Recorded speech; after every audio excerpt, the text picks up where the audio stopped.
Ito ang baleteng bato, isang Philippine native tree.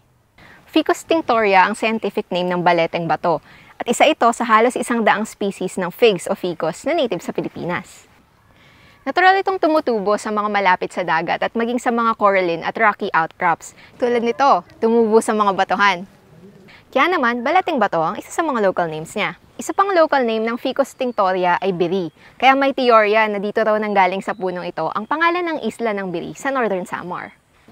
Ganito naman ang itsura ng mga dahon ng baleteng bato. Alternate o hindi tapat-tapat. Tapos ang kanyang mga figs o syncarp ay axillary o nasa gitna ng tangkay at ng dahon. Yan. Nagsisimula ito ng green, magiging yellow-orange, tapos red to purplish red.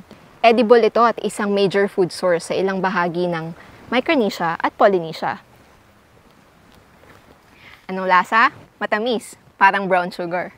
Mayroong ding red dye o pulang pangkulay na nakukuha sa mga prutas, ugat at dagta ng baleteng bato. Pinangkukulay ito sa tela at ginagamit sa traditional face paint. Gaya ng ibang species ng figs o ficus, isang keystone species ang baleteng bato. Ibig sabihin, napakaraming species ng hayop ang nakadepende rito para sa pagkain. Pag tinanggal mo sila, maaring mag-collapse ang ecosystem.